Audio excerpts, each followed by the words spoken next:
Hi everyone, my name is Eric Dominguez and I am a communications, confidence, and storytelling speaker, trainer, and consultant.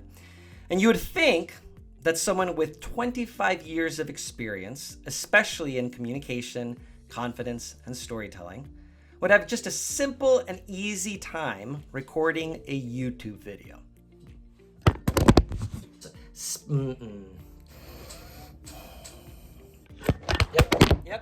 Yep.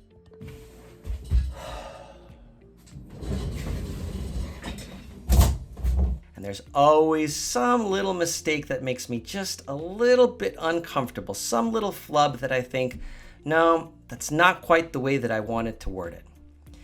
And as I'm in the rehearsal process, as I'm hitting record, as I'm revising, as I'm editing, I start to realize that my confidence starts to drop.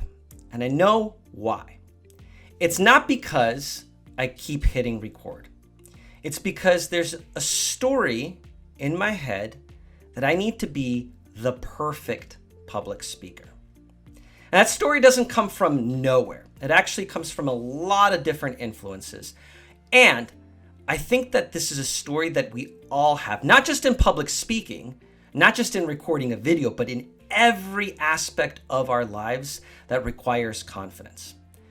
And today I want to talk to you about 3 words that we see over and over and over again that are amplifying this perfectionist story, that are amplifying this story that there's something wrong with you if you struggle in building your confidence.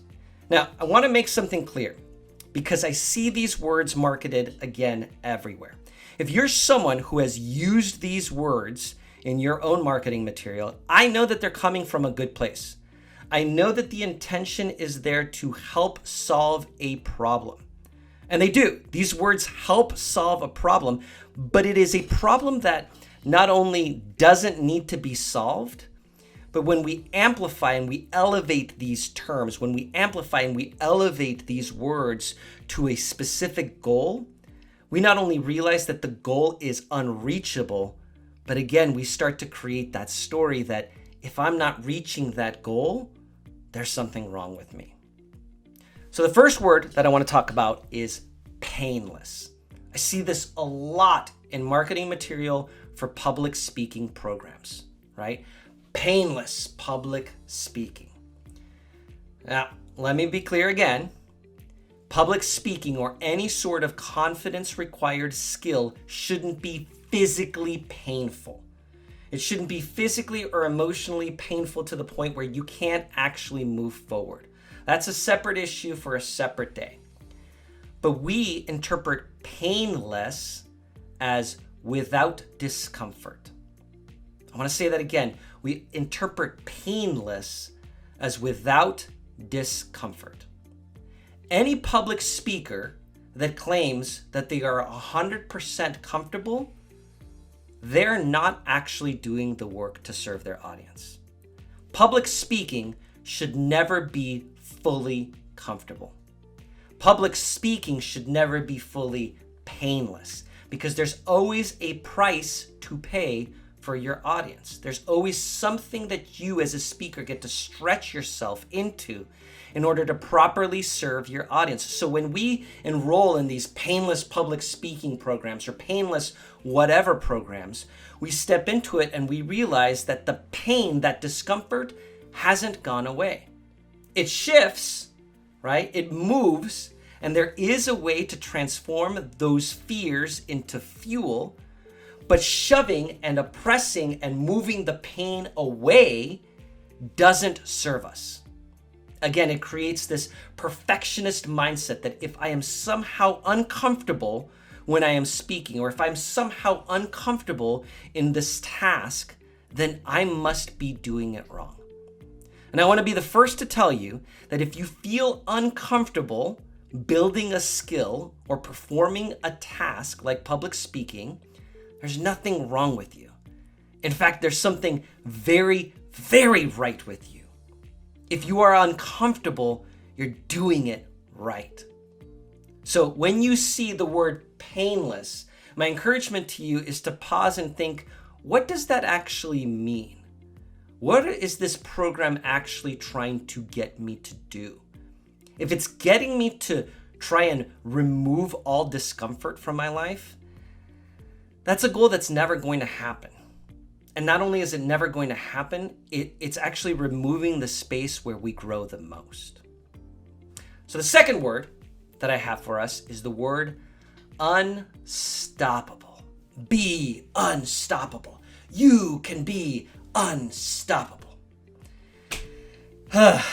Again, I get it. We do. We want to be unstoppable. We want to set goals and not let anything get in the way of our goals. Totally understand that. And I'm actually totally aligned with that. I have goals in my life, both personally and professionally, that I'm going to ensure get accomplished. But when we use the word unstoppable, we're sending the message that we cannot be stopped, right? Yes, we cannot be stopped in the progression of our goals. But what if we should be? What if we should be stopped? I'll tell you this. I was objectively, on paper, one of the best, most successful competitive speech coaches in the entire nation. There's no doubt about it. My team won awards after awards after awards. I would classify myself in that time as unstoppable. I was crushing any goal that came my way. And I was also crushing others and crushing myself in the process. When we become unstoppable, we start to dehumanize the people around us who are opposing our goals. And we start to dehumanize ourselves as we're moving towards our goals. For me, I stopped taking care of myself, physically and emotionally, because my goals were more important. The title of being unstoppable was more important. I started breaking professional and personal relationships because I did not want to be stopped. And that led to catastrophic events, catastrophic results in my life, both personally and professionally, because I thought that the most important thing were these goals. I thought that the most important things were to be unstoppable. So anyone who would oppose me, who would challenge me, who would simply invite me into a new way of thinking, I would start to create the story that they were against me. And if they were against me, they were against my goals. And if they were against my goals, I was against them. I don't want to be unstoppable. I don't. I want to have a way of being where someone can approach me and at the very least pause me. Pause me to reflect, is this actually what you want? Is this the best method? Is this goal attainable? Is this the best way to achieve that goal? When we embody this persona of being unstoppable, we're not embodying empathy and compassion and openness, which are required of crushing your goals. Instead, we're becoming a bulldozer. And bulldozers, while they get results, also create a lot of damage around them. So if you see the word unstoppable, pause and consider, what am I being unstoppable for? Am I creating a force, a momentum, where I actually cannot be, at the very least, paused to consider what I could be doing? And then the last word, and this one is a real doozy for me. It is the one that gets most under my skin, probably because I see it the most. In all contexts, leadership, communication, you name it, I've seen it. And that is the word fearless. Oh, it just fires me up to talk about this word fearless. Again, I get it. We don't want to be afraid. I don't want to be afraid.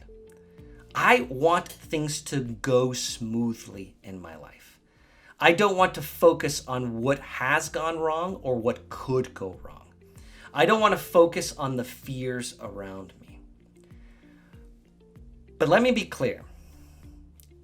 In leadership, fearlessness equals ineffectiveness. Leadership, by definition, is going where no one else has gone before. That has to create some form of questioning, some form of discomfort, some form of anxiety, because it's on you as a leader to lead people. If our intention is to be fearless, to truly eliminate fear from our minds and from our lives, then two things will happen. Number one is that we're only going to step into certain situations that are 100% assured and 100% guaranteed, so that we don't have any fear associated with that decision.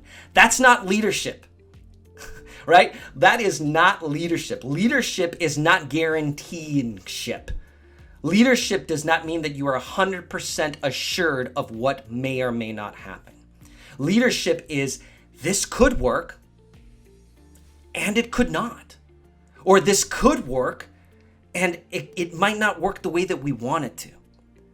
That discomfort is not only effective, it's super, super healthy. And it is required of all leaders. And the second thing that happens is that we start to diminish the people around us who have legitimate concerns and fears of wherever we're going, including ourselves. We start to judge ourselves for feeling anxiety. If I'm supposed to be a leader and I'm supposed to be as a fearless leader, and I have fear and anxiety, again, that story creeps up in my head. There's something wrong with me. There's something wrong with me. I'm not a powerful leader. I'm not an effective leader because I'm afraid. I'm afraid of what might happen if this doesn't work. I'm afraid of the consequences of the results. And as a result, we don't step into those discomforts. We don't step into those spaces where true growth actually happens. I want to say one more thing. It's a little bit of a grammatical text here. Even if we're saying fear less, like lower the fear. Number one, it is still putting fear in the forefront. What we feed grows. If we're only talking about our fear, even in the context of getting rid of it, we are feeding that fear. That's not the most effective way to transform fear into fuel. The most effective way to transform fear into fuel is by diving into that fear, getting curious about what it's trying to teach us, and leaning heavily into that. So even if grammatically you are just saying, let's fear a little bit less, I don't want to do that. I do not want to fear less. I want to continue to be stepping into the zones of discomfort. I want to continue to be stepping into the zones where I know true growth is going to happen, and it's going to be really, really scary sometimes. It's going to be really scary to bet on myself, to bet on my team, to bet on the people around me, to be effective in this. It's going to feel uncomfortable. And that is where the magic happens. That is where confidence is built. So if you see the word fearless, start to consider, why would I want to get rid of the operating system that is designed not just to keep me safe, but also to inform me that I'm on the right track? My encouragement to you is, when you see these highly marketable words, whatever those words may be, fearless, unstoppable, painless, and there's many others, simply pause and consider, what is this person trying to sell to me? And is it reasonable? And is it attainable? Because if you are a human being that wants to eliminate their fear, wants to be this unstoppable force, and wants to eliminate their pain, recognize that you are stepping into something that is biologically impossible. We cannot live without fear. We cannot not be stopped. And we cannot live without pain. These are important and super critical signals for us to step into the zones where confidence is built, where results are achieved, and where we begin to bring ourselves and our team to truest, highest, most optimum state of mind. That's all for today. Make sure that you hit subscribe as I continue to post videos on confidence, communication, and storytelling. And if you have any questions, throw them in the comments or feel free to reach out to me. See you next week.